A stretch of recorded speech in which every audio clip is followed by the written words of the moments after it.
हम जो भी काम करते हैं, फिर चाहे वो सही हो या गलत, उसका असर किसी ना किसी तरह हमारी जिंदगी में पड़ता है। हमारे कर्मों का जो असर हमारी जिंदगी में पड़ता है, उसे ही हम कर्मों का फल कहते हैं। आप अक्सर ये सुनते ही होंगे कि फलाने व्यक्ति के साथ अचानक कुछ बहुत अच्छा हो गया या फलाने के साथ कुछ बहुत बुरा हो गया। और जब हम किसी से उस अच्छी बुरी चीज के होने की वजह पूछते हैं तो वो लोग अक्सर यही कहते हैं कि सब उसके कर्मों का फल है। किसी के साथ कुछ अच्छा हुआ तो यानी उसने भी कभी ना कभी किसी के साथ कुछ अच्छा ही किया होगा, और यदि किसी के साथ कुछ बुरा हुआ तो उसने भी कभी ना कभी किसी के साथ कुछ बुरा ही किया होगा। कर्मों के फल से कोई भी इंसान कभी नहीं बच सकता। आज नहीं तो कल हमारे कर्मों का फल हमें मिलता ही है। आज की मोटिवेशनल कहानी भी कुछ ऐसी ही है। ये कहानी आपको सिखाएगी कि किस तरह हमारे कर्म हमारा पीछा करते हैं और अंत में वो उसका फल भी हमें दे देते हैं। ये कहानी आपको काफी पसंद आएगी और इससे मिलने वाली सीख आपकी जिंदगी और मन में बहुत गहरा असर करेगी। इस प्रेरणादायक कहानी की सीख को समझें और उसे जिंदगी में अपनाने की पूरी कोशिश करें। एक बार एक कंपनी के मालिक ने छोटी सी गलती होने पर अपने मैनेजर को बहुत खरी खोटी सुना दी। मालिक की बातें सुनकर मैनेजर को बहुत गुस्सा आया, लेकिन वो उनसे कुछ कह भी नहीं सकता था। कुछ कहता तो उसकी नौकरी चली जाता। गुस्से में वो मैनेजर अपने मालिक के केबिन से बाहर आ गया और बाहर आकर उसने अपना सारा गुस्सा स्टाफ पर निकाल दिया।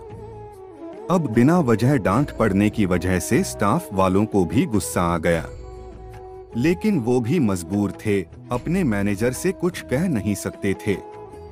लेकिन अब स्टाफ वाले अपना गुस्सा किस पर निकालते? वो आपस में एक दूसरे से तो लड़ नहीं सकते थे, क्योंकि उन्हें आपस में मिलकर ही काम करना है। तो सारे स्टाफ वाले घर जाते वक्त अपना गुस्सा किसी ना किसी बात को लेकर गेट पर खड़े वॉचमैन पर निकालने लगे। उनकी बातें सुनकर वॉचमैन को भी गुस्सा आ गया। अब वॉचमैन अपना गुस्सा किस पर निकाले? सारा स्टाफ निकल गया। वॉचमैन ने गुस्से में ऑफिस का ताला लगाया और घर आ गया। घर पर आया तो उसकी पत्नी ने उसकी पसंद का खाना नहीं बनाया था। वॉचमैन का गुस्सा और बढ़ गया। उसने ऑफिस की भड़ास भी अपनी पत्नी पर निकाल दी और उसे बहुत सुना दिया। पति की बातें सुनकर पत्नी को भी गुस्सा आ गया। वो अंदर गई और उसने अपने बच्चे को एक जोर का थप्पड़ मार दिया और बोलने लगी, पढ़ाई करता नहीं है और सारा दिन टीवी ही देखता रहता है। मम्मी से मार खाकर वो बच्चा गुस्से में घर से बाहर निकल गया। बाहर आकर उसने एक पत्थर उठाया और अपना गुस्सा निकालने के लिए उसे आसमान की तरफ फेंक दिया।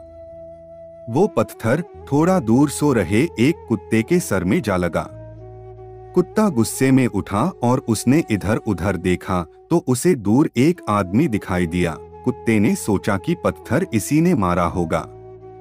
कुत्ता दौड़ता हुआ गया और उसने उस आदमी को काट लिया।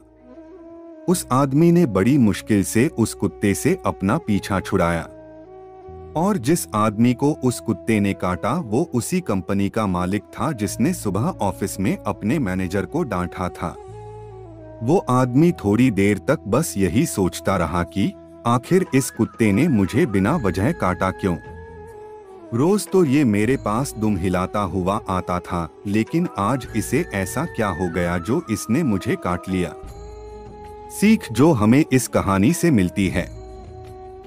इस मोटिवेशनल कहानी से आप समझ गए होंगे कि कर्मों का फल हमारा पीछा नहीं छोड़ता। जाने अनजाने में कितने लोगों के साथ बिना वजह गलत व्यवहार करते हैं, जिसकी वजह से दूसरे परेशान होते हैं और कितनों का तो बहुत नुकसान भी हो जाता है।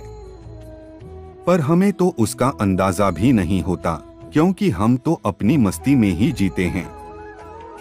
पर ऊपर वाला सब देखता है और वो हमारे कर्मों का फल किसी और तरीके से हमें जरूर देता है।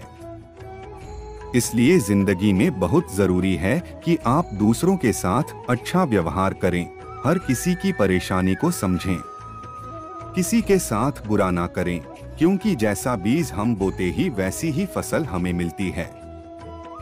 आप जैसा दूसरों के साथ करेंगे वो किसी ना किसी रूप में आपके पास लौट कर आ ही जाएगा।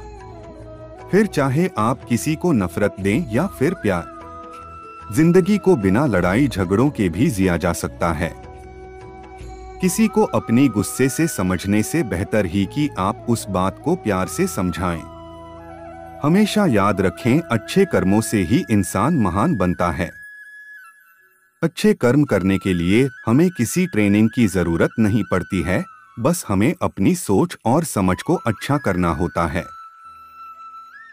तो मित्रों, आज की यह वीडियो आपको पसंद आई है तो वीडियो को शेयर जरूर करें, क्योंकि हमारा मकसद भी हमारे धर्म का प्रचार करना ही है। मिलते हैं अगले वीडियो में, तब तक के लिए नमस्कार।